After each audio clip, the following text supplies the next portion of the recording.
this the interview with Abiotic? My name is John, I play guitar. My name is Ray and I do vocals. What's up, I'm Andres, I'm the drummer. How and when did the formation of Abiotic? We formed about 2 years ago with myself and the bass player, Alex. And we were just kind of trying to find the best musicians that we could possibly find for every spot to make sure that we were able to be as tight as possible. And that's where Andres and Ray and Matt came in.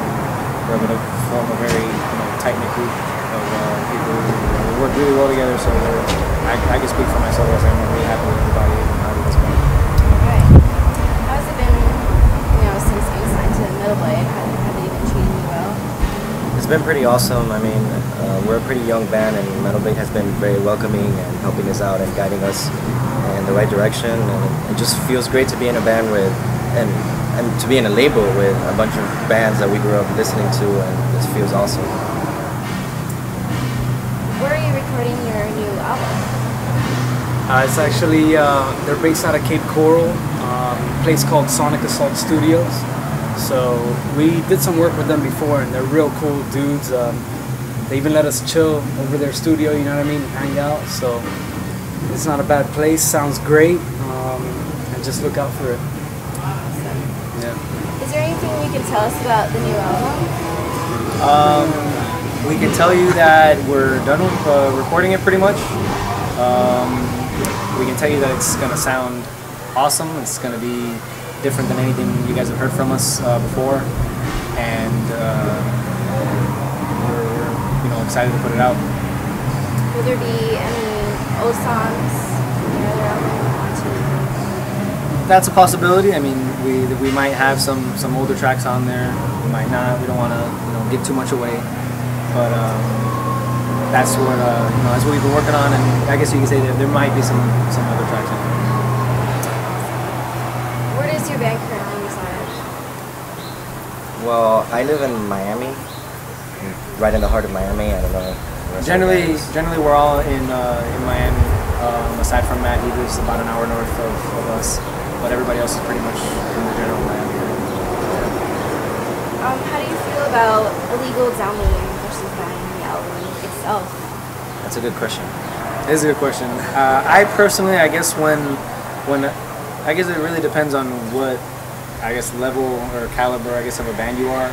I guess starting out, if you're a band that, which every band, has to go through this, where you need to get to an audience, you need to, just get your music out as much as possible, then at that point, downloading obviously is cool, as long as, of course, the band, gives consent as well. Because, I mean, we're, working as hard as we can, spending all of our money to be able to get music, to you and to everybody else. So it's at the point where again it gets a little more serious, and you're trying to do this as a profession and trying to live off of this. And at that point, I mean, I personally feel that if you can, if you really like a band and you support a band, then you can spend $8 and pick up their music and allow them to keep doing what what they want to do, as well as keep making you happy. Yeah. I don't know. Does everyone else feel the same? I mean, I know it's difficult. Some people cannot afford, sometimes they can. So I think I agree with John pretty much. You want to tackle that?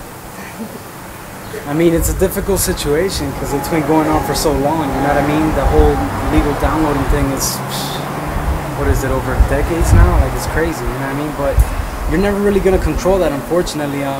As far as what I think, I don't think it's such a horrible thing. At the end of the day, they still listen to you, they still jam your music.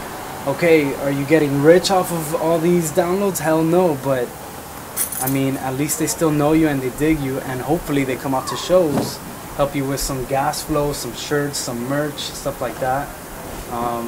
That's pretty much where I stand. I'm not saying it's right. Those are pretty much my beliefs. Yeah.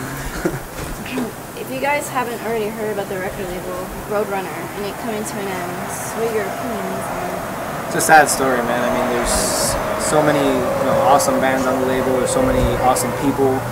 Just like people that we work with at Metalblade.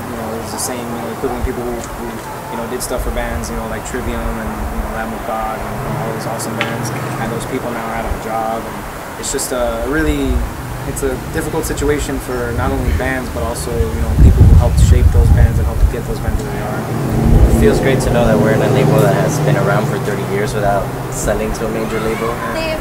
They've mentioned where they're happy that they didn't do what Roadrunner did, that they're the indie record label, and we have a lot of great bands on there.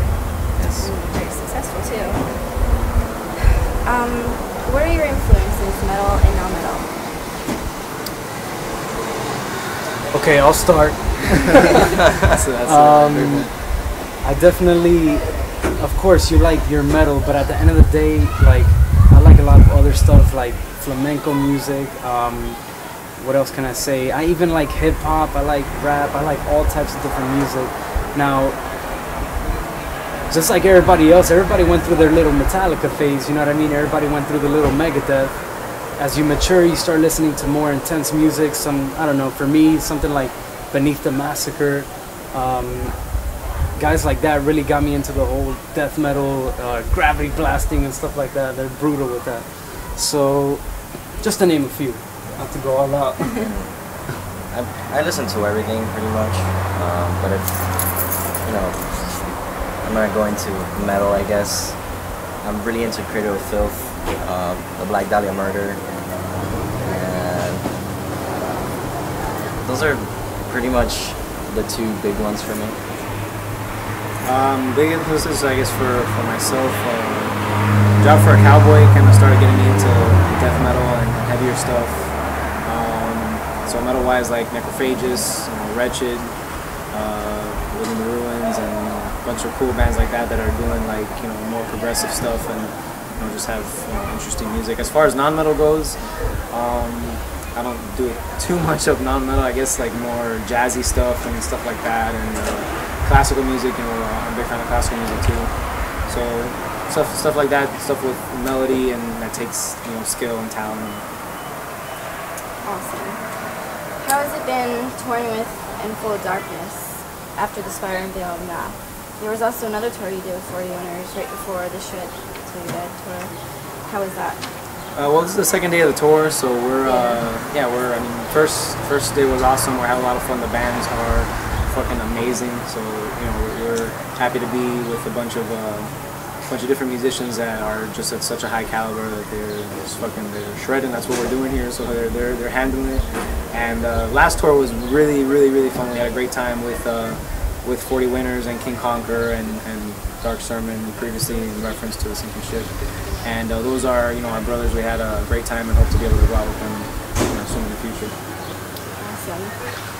Would you care to share any funny tour stories you've all experienced? I actually have a funny story. Because I don't, so. Yeah. Well, we were invited to sleep over to somebody's house, but we didn't really fit.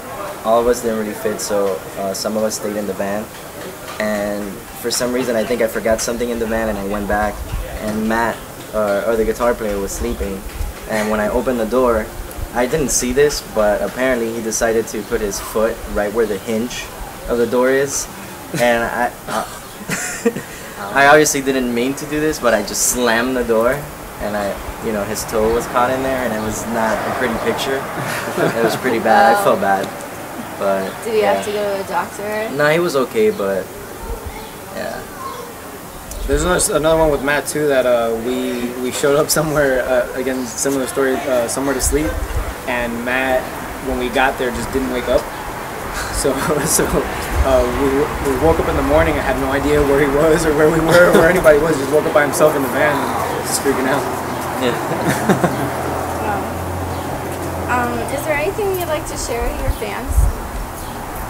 We appreciate all the support and everything you guys have been doing for us, coming out to shows, buying merch, helping us just do what we want to do, keep going, and we can't wait to show you what else we have in store for you guys, new music, new everything coming, so keep an eye out for it. We know that we haven't been able to hit many cities yet, and a lot of people are looking forward, to seeing us, taken from, the comments and the messages that people have been sending us on our page.